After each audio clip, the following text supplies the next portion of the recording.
it had a B2LM NGK plug, which crossed to a J19LM. We prefer our J19LM. So, I guess this is going to be part 2, because part 1 just ended somehow on its own. Probably because I talk a lot. Hopefully that knowledge was helpful for somebody. So, oil's done draining. We inspected the belts, and I would say that now we have to check the auger belt for what it's doing. And I'm going to have to put this down for a second to actually do my job. Okay. And let's see. The tension on the auger belt appears to be good while the lever is depressed. I'm going to tighten it up just a hair. And then with this lever, the only thing that really does is control the amount of tension that pulls back on this plate against that disc. So unfortunately, it doesn't control the tension per se on this pulley, in which I wish there was an adjustment, but there just simply is not. So we're gonna have to allow that to be up to the customer, I guess, as far as if he wants us to replace that or let it go. It would probably function just fine either way, but it's gonna be up to him. So, next thing we have to do here is, according to the manual in our shop, we're gonna pull the belly pan so we can grease the moving components down there, and probably at that point we'll be able to get a better look at that friction disc. So just making sure that all this oil's out, which it looks like it's not. So I'm going to pause it for a minute while I finish extracting this oil. Okay, we got the snowblower flipped up here. There are 1, 2, 3, 4, 5, 6, and most times that's pretty common. You get 6 10mm bolts here.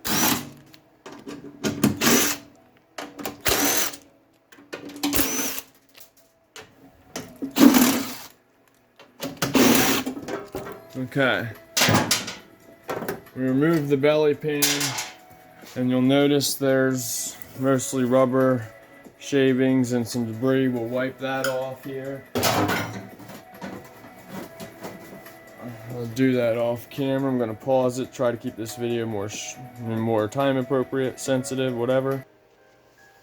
So like in the part 1 of this, there's the friction disc, or that's the friction disc, sorry, that transfers motion to the wheels. So as that gets rotated, it rotates the shaft, which in turn rotates this gear, which is attached to the axles, which is considered a posi traction rear end system. It has bronze bushings in here, which are a frictionless bearing setup, in which you have them particular quick release pins that are posiing these wheels to the axle. So as long as you have them pins in, it will drive both tires. I have picked up and dropped off, I've picked up a piece of equipment in which just free spun one time, and the whole reason it was free spinning was them pins. A lot of times these axles will have, just like this one has 2 holes. If you take this pin and put it over here, it makes it a lot easier to transport or maneuver this machine around while not in use. But if you forget to put these pins back in the tires, you can essentially hit this lever all day up there, and it will just free spin this axle right inside of the hub assembly of this wheel, and the tires will not spin with it, in which if you don't understand or know what's going on, that particular called me, and I went up there and politely told him that them pins need to go back, and he then realized pretty quick that that made a big difference. So everything in there still looks like I'd expect it. There's no abnormal wear. It feels flat. The disc is evenly worn. There's no dry. Well, there is a little cut right there per se, but no real dry cracking of the disc. Not enough to recommend it. So what we'll do in here is, I did notice that the linkage was a little tight up top, and regardless, even if it wasn't, part of a tune-up here would be to take grease. I use an old grease tube from my grease gun that we use for tuning up riding mowers and whatnot, and there's always some left in there. I just put my finger in here generally, and I will grease up now the axle. So as you move the gear selector from reversed, in this particular instance 2 reverses, 6 forward, I believe, that will then translate this. So we just want to rotate this shaft around and make sure we get, you know, a film of grease all around that. And there's probably more than enough right now, so I'm gonna just spread it like that.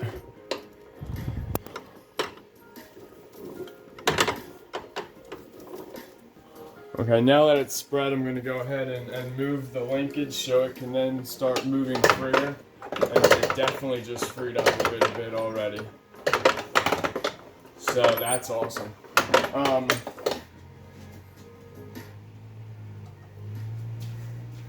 Another reason this, another thing I want to say is, I know this customer specifically, I just left him a voicemail, and let me just make sure real quick.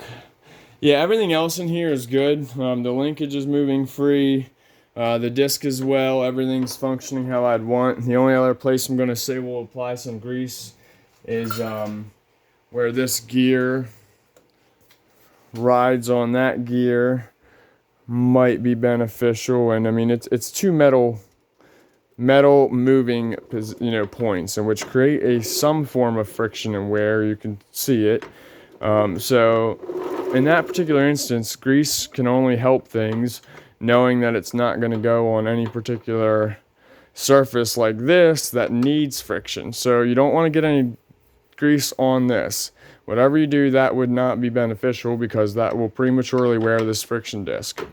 That is designed to have friction. So if you add grease, you're essentially lubricating it and reducing the friction. Okay, so now that has that whole entire system down there greased. And then, since these are frictionless bearings, bronze frictionless bearings with a hardened steel shaft in there, if possible, it would be beneficial to add some grease there, because we have replaced them in the past as well from wearing out. So this one on the inside is going to be a little harder. So what I'm going to do, we can do one of 2 things. I have 3-in-1 oil. We use a lot of this as well. So I'm going to put this down there with the telescopic tube and get that rolling. That's good there. And honestly, that's good enough, but just for, I mean, a lot of people never do any of this, but just for the video purpose, you can get a pick. This is my favorite one. It's a macro pick, and you know, it's a right angle pick. I'll put a link in the description for something similar. You could apply grease to that, similar to like a dentist does fluoride.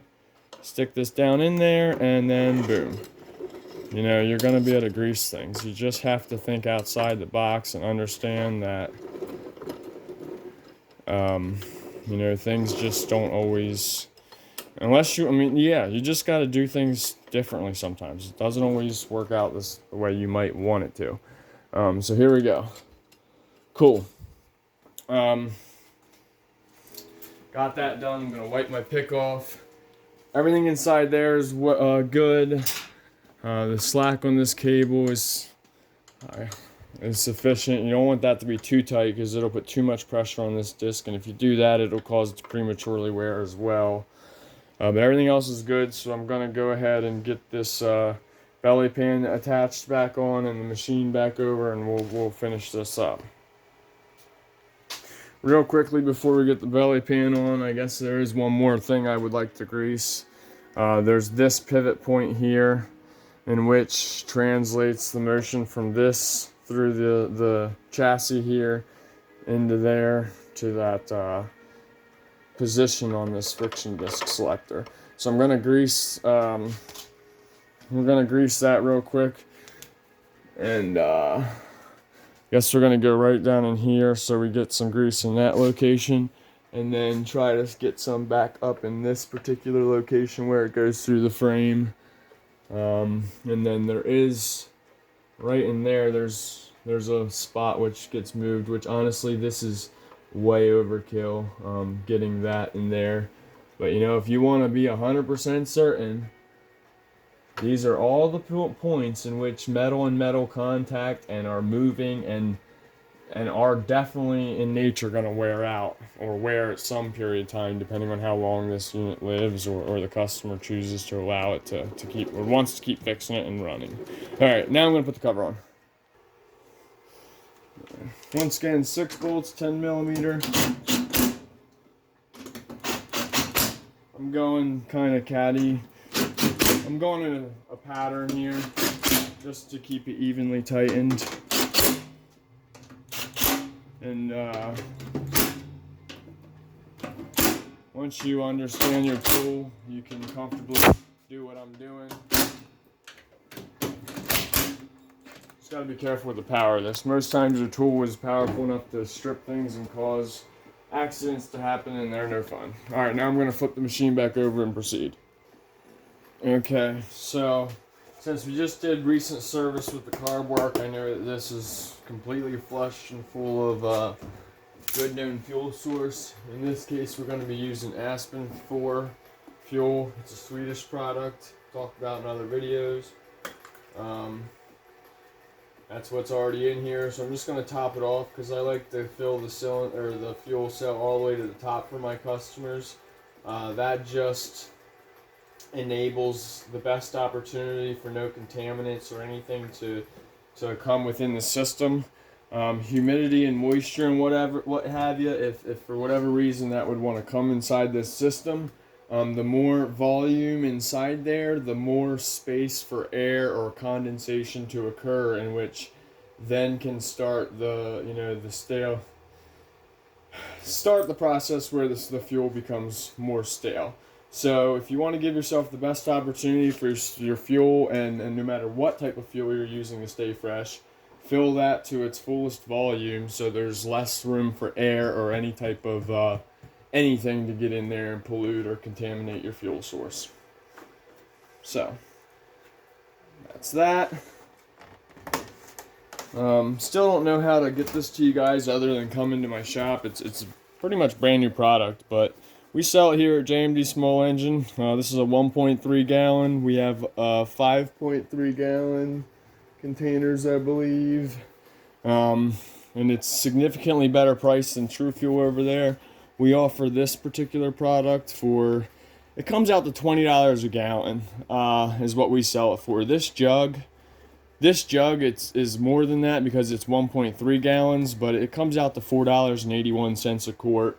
Compared to $6 or $7 a quart for True Fuel. When you buy a gallon of True Fuel, that's like $23 plus tax at most every place I've seen it so far. And we're charging $23 now as well. This is healthier, safer for the environment, and yeah, it's designed with health, the environment, and performance in mind.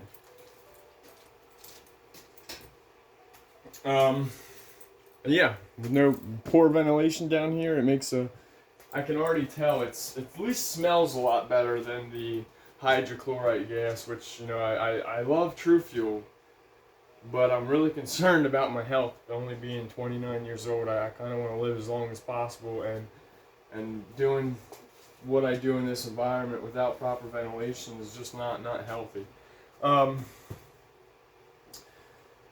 Okay, so I have my drain plug reinstalled. This is a snowblower, so obviously Being that said, we use 5W30 Bel-Ray synthetic blend total performance lubricants. This is a product also produced by True Fuel, and the more I do this, the more I feel like I should be asking True Fuel if, well, maybe someday. Anyway, this is True Fuel. True Fuel's product, at least, they're the Bel-Ray South Products is the main corporation.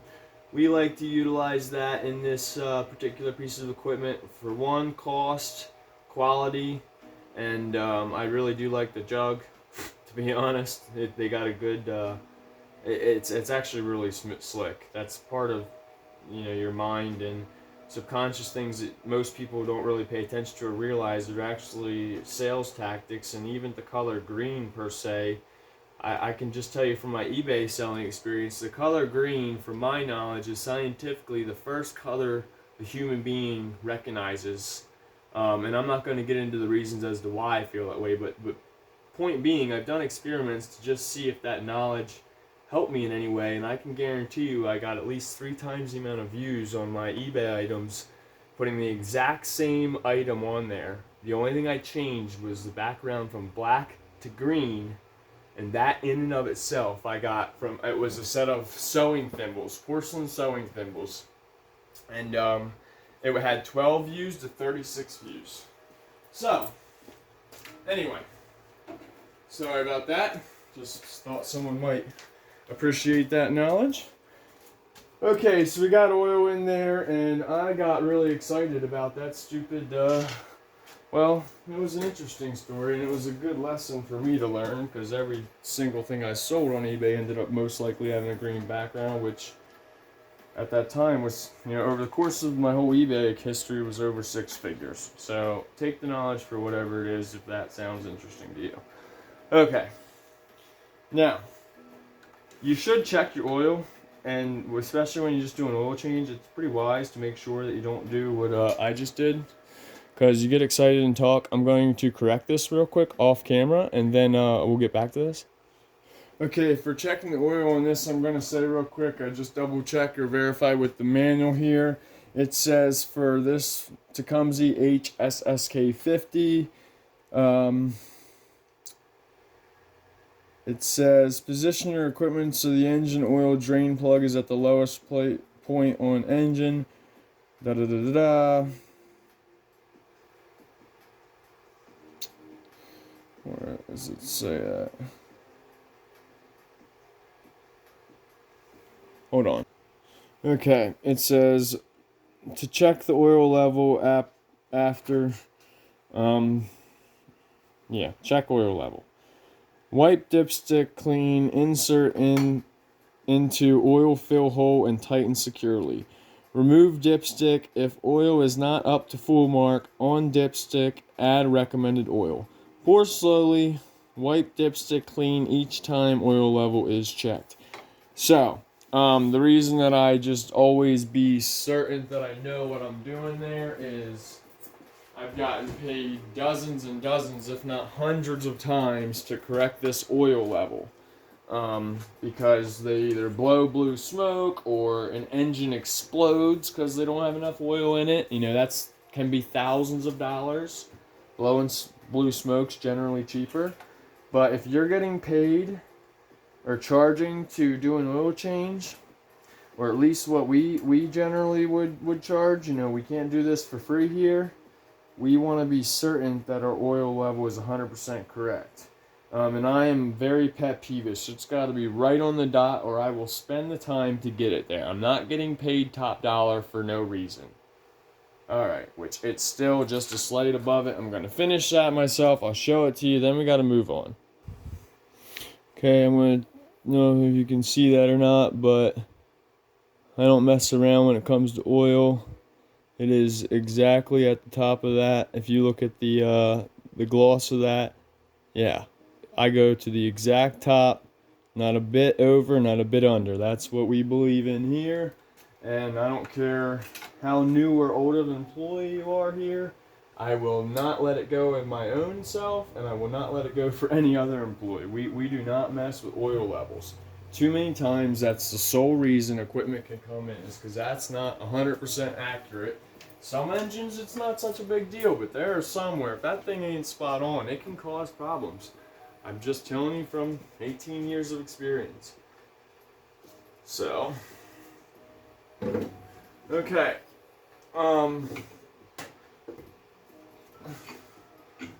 Tightening up my drain plug fully here, and then I have one more thing to recommend. Make sure, well, your fuel's good, and then we gotta just double check that our scraper bar is in the right position. So I'm gonna pause this and rotate it for you guys to see. Alright, so now we're gonna wrap this up here. We got the auger gearbox here. A lot of times they don't have a grease cert, sometimes they do. If they don't have the grease cert, you have this little black plug generally, which came out of this hole. So what I like to do, if you don't want to install or don't have the time, you stick your grease gun right over top of the entrance and go. And you can pretty much direct the grease in there until it starts really profusely traveling out, which it looks like we're getting to. There it goes. You can actually see it was putting pressure in there, and it actually pumped out some. So now I know that compartment's actually full of grease, and I didn't have to put a grease cert. I mean, they don't even have one, so yeah, that's how you can do that. Works great. Now I put the plug back in. If you want to see everything move down here, you're going to have to do it by the second stage. It's be very hard to translate this motion that way versus this way. So grab your second stage and you can just move that grease around, even though it's going to do it the first time it gets used. Wow, you can feel the difference in that system, liking that grease. Another thing here is you're going to check, or at least we check, you're supposed to check the scraper bar, which is this piece down here. That is a wear item, as that's designed to scrape along the asphalt or sidewalk and give you a clean shovel-like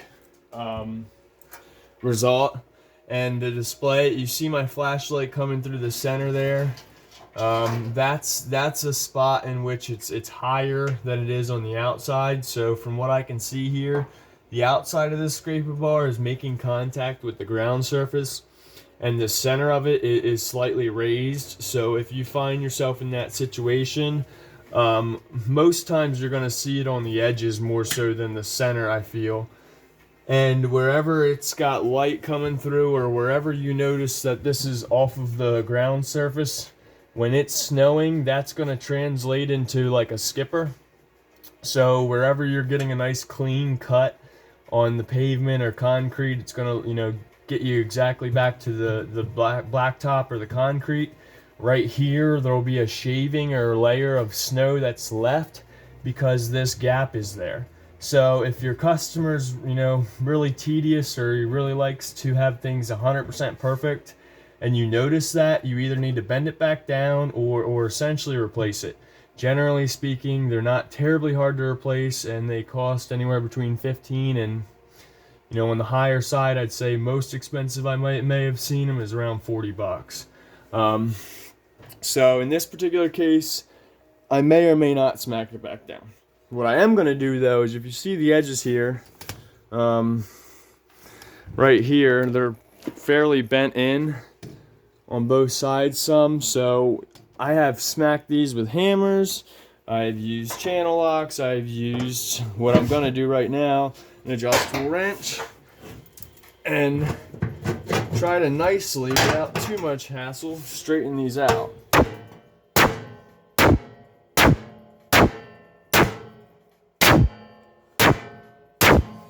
I really would like to get one of them porta-power rams to bend this out a little bit more, I'd say efficiently, or I don't want to say, probably professionally too. But honestly, this is what we do. It's really not going to cause any excess wear on the item. In my opinion, I think you're actually helping it if you would bend this back out, even if it means smacking it carefully. That's perfect. Sweet. I don't think I've ever made one. Yeah. That's almost, man, that is almost factory if it isn't. Yeah, that's sweet. Okay, let me try to get this one a little better after seeing that. That's honestly impressed me. Cause yeah, I'm used to whaling them most of the time. It's called an alignment tool, guys, not a hammer. Never tell your customers you use a hammer. Well, I'm telling my customer right now. So, thankfully, Walt's probably the best customer. I told him on the phone in a voicemail the other day. He's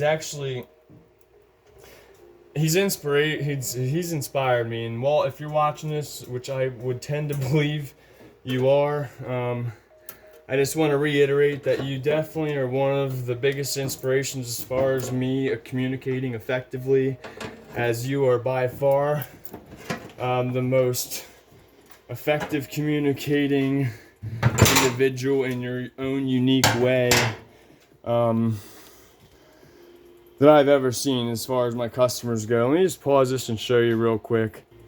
If you want to get customers that care about you as much as you care about them, I mean, I want to give away, kind of slipped there, but I don't want to give away his information per se, because it's not my right, and at this point I'm going to ask him if he cares, but, because yeah, his name is there.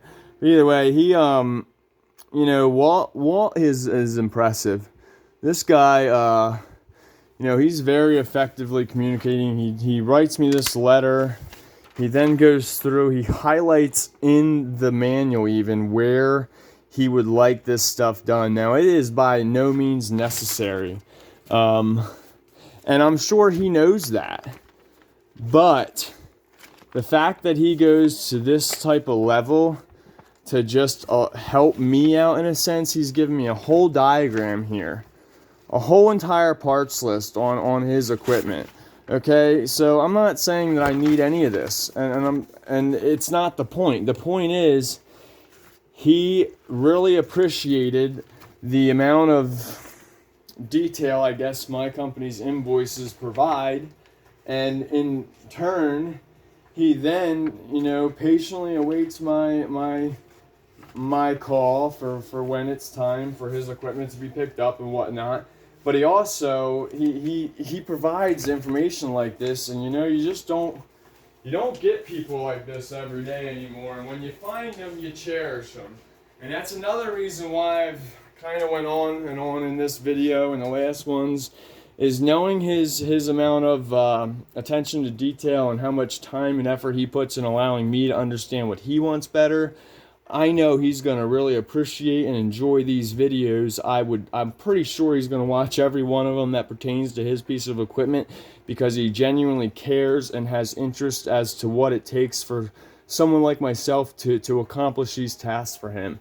So once again, you know, this one's really for Walt, and every other video for this piece of equipment is truly for my customer. Walt, if you are watching, which I'm sure you are, I'd love it if you know how to leave a comment below, just to show people that you know, you guys are just as valuable to us as the equipment and the repair. Actually, if I'll be honest, you guys are more valuable, because you're showing me that I can do something greater with myself than just be the old person that I used to be. So thanks again, Walt. You are truly a blessing within my life and the company. We do greatly appreciate you entrusting us with all your equipment needs. And with that being said, I think we just successfully finished a full tune-up package on a snowblower, 2-stage snowblower. I'm going to put this cover back on, start it up, and call it a day. Alrighty, guys.